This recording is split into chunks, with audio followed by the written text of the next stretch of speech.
Today's activity is learning about intensity and how it is the brightness or dullness of a color. And we're going to learn how mixing those complements together can create and change the intensity of those colors. And we're also, besides just mixing those colors, we're also going to create the 3D forms.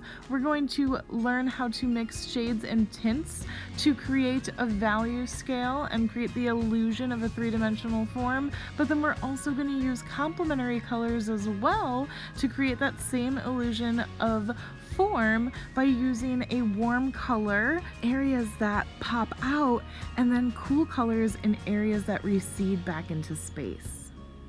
So what we're going to do first is we are going to open Sketches Pro, open up Activity 2, and then add a new layer over your worksheet. Then we are going to select our first color. I chose purple, and I'm going to go about halfway down the scale. Then I am going to take yellow and then meet it in the middle so they blend together. And then I will go in with an eraser and I will clean up any areas that I went outside the lines because I want to make sure my craftsmanship looks really nice. After that, I will go to the next value scale. I chose red and green, so I started off with going about a little more than halfway with red, then met it in the middle with green. Again, once I'm done with that, erasing those outer edges to make sure my craftsmanship looks amazing. Going on to the last value scale, from blue to orange. So I start with blue, go a little bit more than halfway, and then blend orange into blue. Again, make sure you're cleaning up those edges, going in with an eraser and erasing any area that is outside your value scales. After you finish mixing your colors together, we're going to move on to our 3D forms.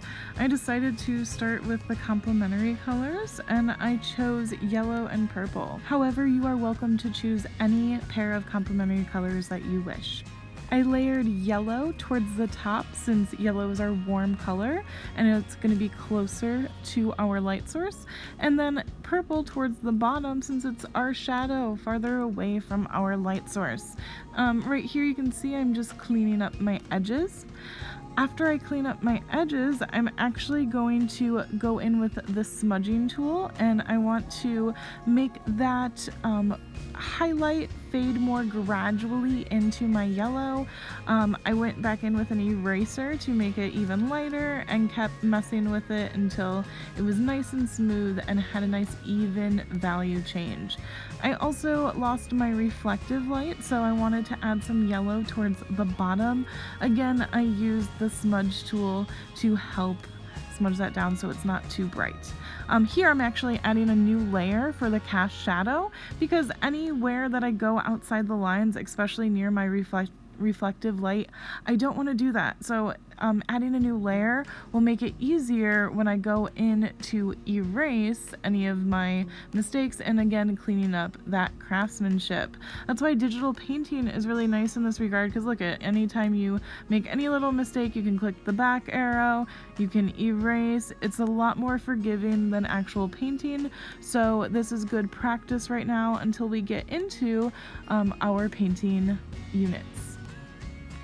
So once I finish with this one, I'm going to add a new layer and start my tints and shades.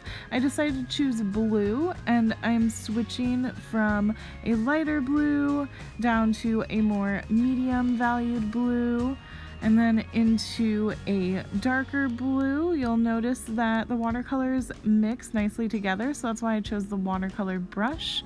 And then I left a lighter area towards the bottom to show my reflective light. Once I'm done, it kind of sets, and then you can use the smudge tool to kind of blend, and I'm trying to again create a nice smooth transition from my highlight into my mid tones.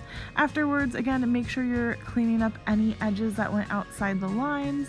We want to make sure our craftsmanship stays nice the entire way, and this is really good practice for when you're creating your own artwork. So then what I'm going to do when I am done cleaning up my edges, and I'm going to add another layer again, because again, when I switch to my cast shadow, I don't want it to kind of blend into my sphere because those colors will bleed. So that's why adding that layer is important. Remember, it's darker towards the sphere, it gets a little tiny bit lighter as it fades away. And then again, we're just gonna go ahead and clean up those edges. Moving on to the squares, I'm actually just going to stick with tints and shades. For this one, I'm going to choose green. Again, you can choose whatever color you'd like. The light source is coming from the left, so we want to make sure it's lighter over there. And then actually, I ended up using a lower opacity of the same color that I started with the green. And then I use the smudge tool to blend that out. After that, I go in with my eraser and I erase any area that went outside the lines. And then after we clean up all those edges, we actually want to add a new layer, because just like with our cast shadows with our spheres, we want to make sure that our edges are popping. So adding a new layer will ensure that we don't blend those two colors together. This again will really help us show that illusion of depth because we're showing a lighter color against a darker color. Make sure that you turn your opacity back up. I almost forgot to, so I did. Added a darker green towards the bottom right corner, and then the top left corner I added that little bit of that lighter green again to show that fade from the light source. As it gets farther away, it gets darker towards the cast shadow. Then again, I'm gonna erase all of my edges, making sure everything looks nice and clean. My craftsmanship looks good. So then once I'm done with that, again, I want to add a new layer and finish the darkest side of my cube that's away from the light source. So I'm going to take a darker green and start towards the top, fade my way down, but then as I get towards the bottom, I'm actually going to take that lighter green and fade it up a little bit because I want to show that little bit of that reflective light. And again, please don't forget to clean up those edges. When you are finished with that side of the cube, we are going to finish up with our cast shadow.